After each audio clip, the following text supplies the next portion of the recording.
les gens qui s'occupent de ça ont testé ça pendant plusieurs mois et puis ça a été déployé hier, effectivement.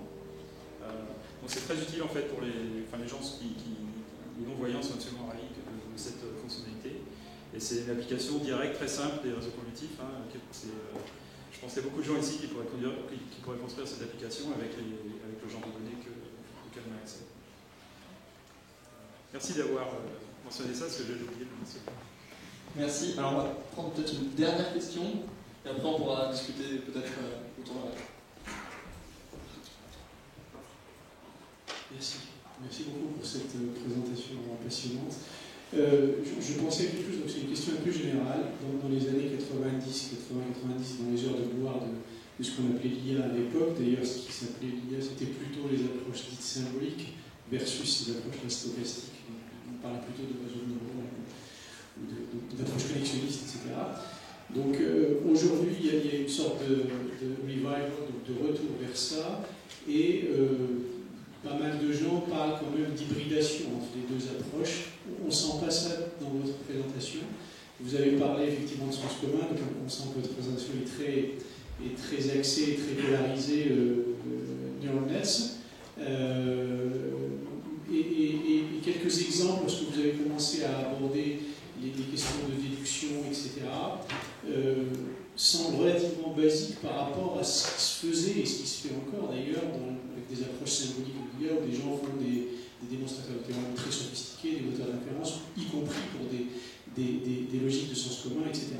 Donc quel est votre point de vue aujourd'hui sur une approche un peu hybride de ça, et surtout pour aller vers ce que j'appellerais un peu du traitement du sens, parce que là c'est beaucoup d'exemples qui sont de l'ordre de la perception, et pour ce qui touche à la cognition, on ne voit pas vraiment des choses émerger aujourd'hui, même si on se remet à parler d'intelligence artificielle, dans un sens qui est peut-être, je ne sais pas si c'est le sens habituel ou celui que vous lui donnez jusqu'à présent. J'ai l'impression qu'il y a une sorte de renommage. J'aimerais bien avoir votre point de vue là-dessus. D'accord, ouais, bon, alors il y a beaucoup de questions mélangées ensuite. Alors tout d'abord, il y a pas mal de travaux en fait sur effectivement ce que vous et moi identifieraient comme raisonnement, par opposition à simplement la perception feed-forward avec juste un faible nombre d'itérations. Donc les memory networks, les réseaux récurrents avec memory networks, etc., en fait, sont des architectures qui permettraient de faire des raisonnements assez profonds avec des chaînes de raisonnement relativement longues.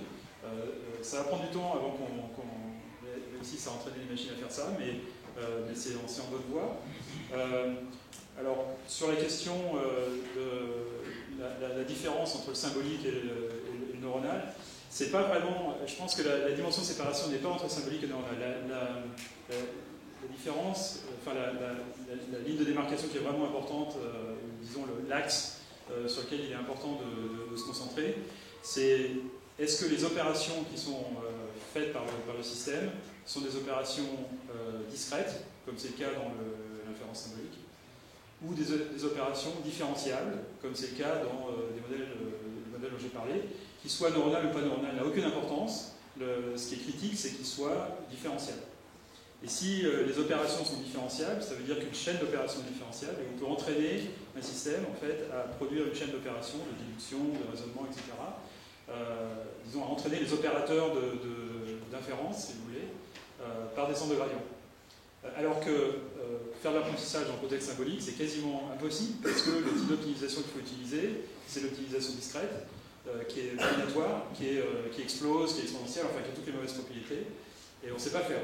Enfin, il y a eu beaucoup d'essais d'apprentissage symbolique dans les années 80, il y avait Yves Kodratov à Orsay qui travaillait beaucoup là-dessus, enfin, c'était un effort, c'est une toute petite communauté à l'époque dans la communauté intelligence artificielle, mais c'est elle qui a créé, par exemple, ICML, la conférence ICML au départ, était une conférence d'apprentissage symbolique. Jusqu'à environ 2009, la population d'apprentissage symbolique était présente dans ICML, maintenant elle est complètement disparue. Pourquoi? Parce que les gens sont partis, c'est parce qu'ils ne travaillent plus là-dessus. Donc ça a été d'une certaine manière un échec relativement retentissant. Il y a eu un échec un petit peu similaire aussi dans la communauté reconnaissance des formes, dans les années 70, à la fin des années 70, où les gens utilisaient ce qu'on appelle les méthodes structurelles. Donc c'était des méthodes d'apprentissage pour la classification, dans lequel les formes étaient représentées par des séquences de symboles, et on essayait d'apprendre des grammaires en fait, pour classifier ces séquences de symboles en une classe ou une autre. En fait, il y avait Laurent Miclet qui était ici dans ses murs, qui travaillait pas mal là-dessus, qui a écrit un bouquin là-dessus, puis ensuite qui a complètement arrêté, et ça a été un échec total aussi. Beaucoup de gens ont essayé et sont un peu cassés. Maintenant, des gens comme Thomas Nikolov, par exemple, essaient de refaire l'inférence grammaticale avec des modèles différentiables. Il faut essayer, il faut voir si ça marche. C'est un petit peu la raison pour laquelle il travaille sur cette histoire de Stafford Methodarian, etc. Donc, je pense que le truc crucial, c'est est-ce qu'on utilise des opérateurs différentiables? Et si c'est des opérateurs différentiables, ce sont des opérateurs dont les entrées et les sorties sont des vecteurs, qui peuvent représenter des symboles. Okay, on peut représenter des symboles par des vecteurs. En fait, un symbole, d'une certaine manière, c'est un pointeur, donc c'est un vecteur qui n'a aucune signification, donc il n'y a pas de métrique, mais c'est un vecteur de bits. Donc là, on remplace ça par des vecteurs continus pour rendre tout différentiable. Jeff Hinton, en fait, a un nom pour ça, il appelle ça les thought vectors, donc les vecteurs de pensée. Donc, ce sont des représentations de symboles par des vecteurs. Et Léon Bottou a écrit un article il y a quelques années qui dit maintenant il est un peu désuet, mais dont le titre est From Machine Learning to Machine Reasoning, donc de l'apprentissage machine au raisonnement des machines, dans lequel c'est une proposition plus qu'un article de description du système, dans lequel il dit si on a un espace vectoriel qui représente des objets, donc typiquement des embeddings, genre orthographe, des choses comme ça, et qu'on a des opérateurs sur cet espace qui prennent des paires de vecteurs et qui les combinent pour produire un vecteur qui représente disons le concept combiné. Donc par exemple, si on a un vecteur qui représente chat et un autre vecteur qui représente la couleur grise, on fait passer ces deux vecteurs dans l'opérateur et on se retrouve avec un vecteur de même dimension qui représente les chats gris. Et puis on peut avoir l'opérateur inverse qui décompose un vecteur dans ses éléments constitutifs. Et à partir de ce genre d'opérateurs qui sont entraînables et qui sont différenciables, on peut en fait construire un système d'inférence complet, aussi complet que ce qu'on peut faire avec des symboles. Donc c'est comment remplacer la logique par l'algèbre. C'est en fait ça la question. Merci beaucoup Yann.